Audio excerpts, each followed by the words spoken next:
alcohol, medications, and suicide. Oddly enough, these three do belong together. So, suicide, I think we can kind of all universally agree, is intentional. Let's be more specific. Intentional suicide is often because they don't want their life to continue the way that it is. I think that's pretty much, if you're committing suicide intentionally, it's because whatever it is that you're experiencing or you think you're about to experience is not something you want to go through. Kind of a gimme there. So in therapy and with PTSD, they will often recommend prescriptions, and there's a gamut of them. And these are to help you be less suicidal. Because if you're triggering and you don't know when you're going to trigger and you don't know why you're going to trigger and you're living in terror when you are triggered, you want that to stop. It's pretty, if you're living in terror constantly, which was kind of what I was doing, you want that to stop, and you will go to any length possible to make it stop. I had a little bit of saving grace, I'm going to say.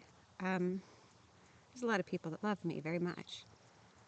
And my big issue with suicide was, where's the body? Who's going to find the body? Because I know that death and destruction and violence is very traumatizing, and I did not want any of my loved ones to find my body. I had tried and tried and tried multiple times, all failure. So I quit trying to commit suicide because A, I wasn't good at it. I kept failing at it. And then I was trying to find locations and places where my loved ones wouldn't find my body. And then we get into the, if I'm a missing person, then I'll just worry and stress. I didn't want to hurt the people that loved me. I just wanted my pain to stop. Now, I should probably talk about suicide a little bit more and my journey through that in a different video. But when you're in therapy and they're giving you these medications, that's what they're trying to do, is to get the pain to stop. The medications that they prescribe, and there's a bunch of them, kind of mess with your chemicals and your nervous systems, and there's a lot of science there. And I definitely recommend looking it up. But what that does is it creates a numbing effect. So the emotions, feelings, thoughts may subside or stop, or you're not feeling them. And there can be some relief. And medications work for a lot of people, and if you're on one that's working, then that's fantastic. But some of us have an adverse reaction. The commercials say may cause suicidal tendencies. Sorry, I'm trying to keep the sun out. So that suicidal that you had from too much pain, too much anger, too much frustration, too much hurt, too much, now medicated, you're not feeling anything. I remember, again, I've been on all of them. I remember all I wanted to do was sit, chain smoke, and drink. I didn't even have the energy or strength or oomph to change the channel on the TV. That's all.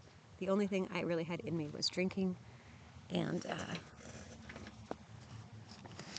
sorry, this is the disadvantage of camping, right? Yeah, that's it. Chain smoke, drink. Didn't want to go to work, couldn't keep track of the time, just numb, okay, so maybe my prescription levels are too high. Maybe it's the wrong prescription. Try this one, try that one. There was one I was given once that made me giggle uncontrollably. And I remember the therapist being like, oh, well, you're doing better, you seem happy. And I'm laughing, going, yeah, but I can't leave the house like this.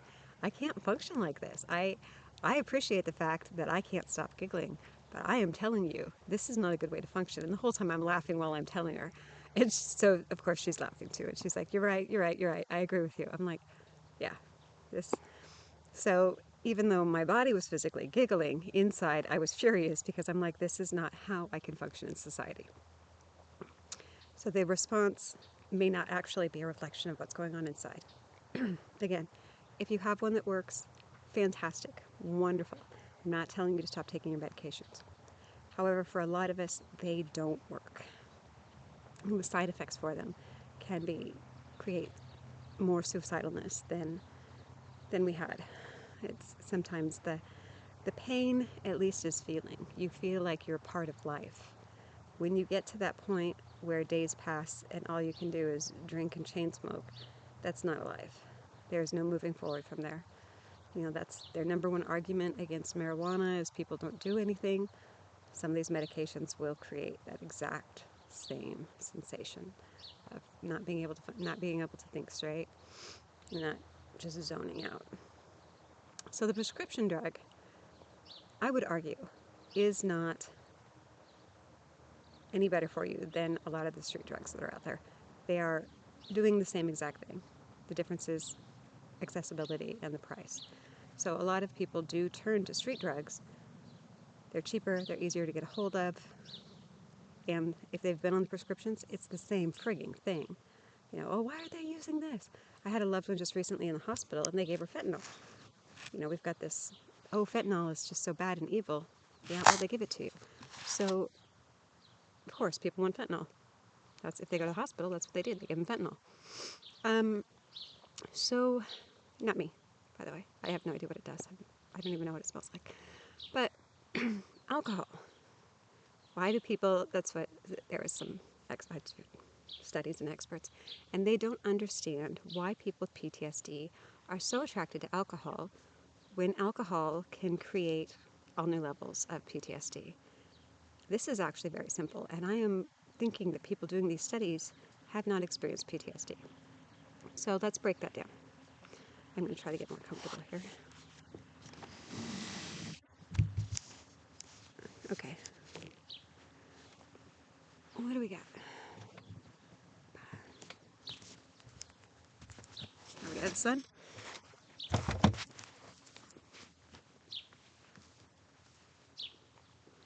We've all seen the whole don't drink and drive, right?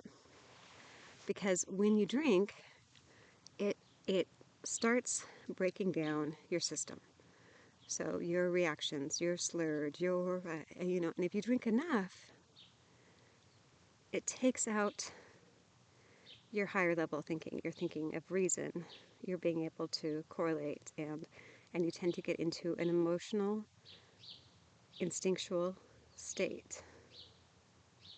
Please catch that. So, what is it? Alcohol doesn't create assholes. It just exposes the asshole that's already in them. That's the basics of, you tend to, it's not that you're necessarily saying things that you don't mean when you're drinking. It's that all of your inhibitions are gone, that you can say things. Although there can be some hallucinations and stuff too. PTSD. Nightmares. That's your subconscious. Creating, going, trying to sort things and stuff. That's instinctual of what is in your skull. Flashbacks bring back all of the memories and all of the feelings and all of the emotions, and they bypass. Amygdala hijacking. Please look it up. Please look it up. There's more and more science on this. That's what's happening in a flashback, and why you can end up with blackouts, even if you're not drinking, even if you're not using drugs. You can get blacked out because your subconscious or your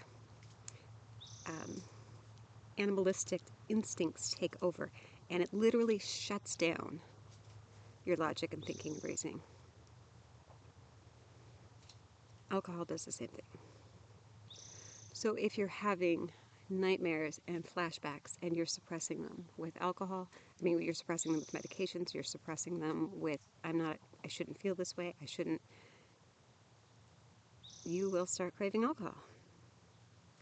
Because alcohol will take you to that place that your subconscious wants you to be. It wants you to remember these things so that you can deal with them.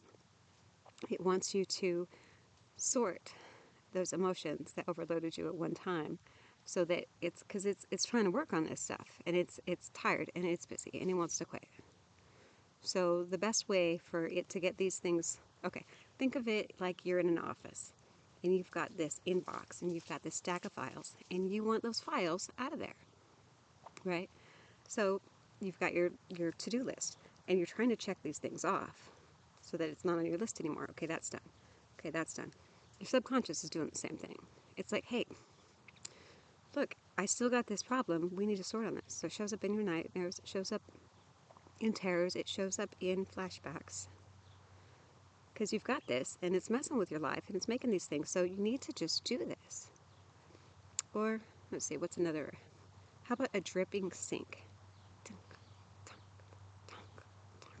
Sooner or later, we fix it or we call the plumber because it's just doing that. So that's what's going on in your subconscious, is it wants you to deal with these things. These problems are affecting your day-to-day life, how you're acting and interacting, what your behaviors are. So the more you suppress it, we're gonna forget about it. We're gonna not believe that. We're gonna put it aside. We're gonna shove it someplace else. And it's in your night, and it's in your dreams, and it's in your nightmares. It's saying, hey, hey, hey, hey, hey, you need to deal with this. You need to deal with this. Blah blah blah blah blah. It keeps trying to remind you. Alcohol will get you there. Now, alcohol's got some pretty bad side effects because you'll black out. You'll pass out. It can kill you if you overdrink. So it'll get you there, but it doesn't get you better. How many people say they're going to drink to forget, and the entire time they just talk about their ex, or they just talk about, and they're just angry, and all of these emotions are getting out, which is good and healthy, except if you black out, you are not getting any healing from that. So you're craving your alcohol because it will take you to that place that your subconscious wants you to be, but you are not getting better from that. So that is, you have to find your own boundary. Because there has definitely been times that I would drink so I could, because I know something's going on in there and I can't see it. And I'm like, okay, if I lower my reasoning, if I stop discounting things, if I just drink my way, and then I can have and see what it is that my brain wants to mess with. And sometimes that has been effective. And I can come out the other side and have an understanding of why I'm upset or why I'm. And other times, I'm just on a drinking binge. And I've drank so much that I'm not getting any value or benefit out of it. And I internally do know the difference of when and why and how that works. But I'm not going to tell you to avoid alcohol at all costs, because I don't know that that's really the healthiest thing. But I don't recommend going on drinking binges and staying drunk either, because I know that that's not healthy. But why do people with PTSD feel the need to drink? That's why. Flashbacks, nightmares, are killing your reasoning system. Amygdala hijacking, it's taking over, saying these are your emotions. Alcohol kills your reasoning system and lets those emotions take over. They do the same thing. And technically, both can kill you. You go into really bad flashbacks. You could crash your car. You could run into traffic. And sometimes the pain is so bad you just need it to stop. The images are just so horrific and you cannot handle this and you just want it to stop. I call that an accidental suicide, not an intentional, personally.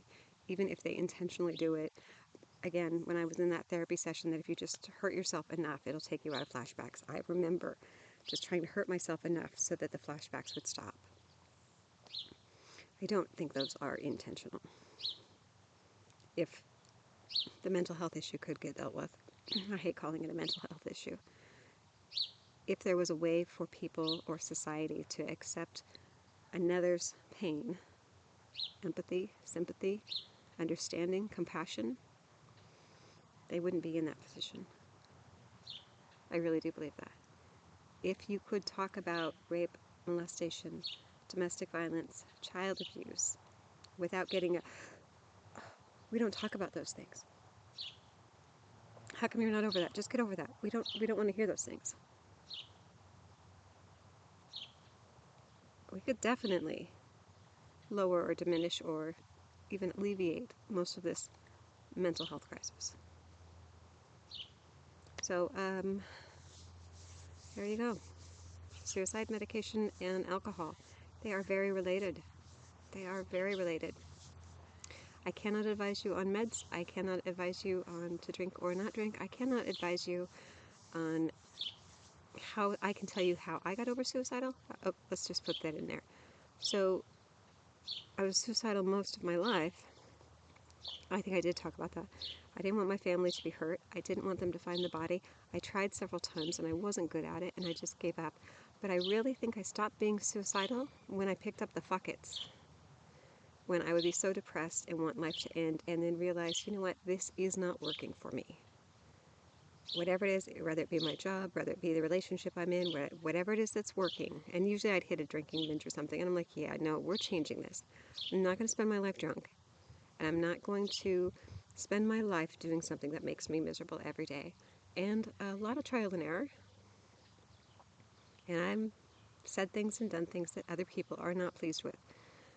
But if it's my life and I want to end it because I cannot stand the situation I'm in, I need to change the situation I'm in. So it probably took a few times. And don't get me wrong, though, flashbacks and nightmares, and you're just terrified all the time. So you have to start dealing with those things. You start dealing with them, they start alleviating. It's like, yeah, that's pretty much how I stopped being suicidal. I just started saying, no, this is my life. This is my life, and I am not going to live it in a way that makes me miserable.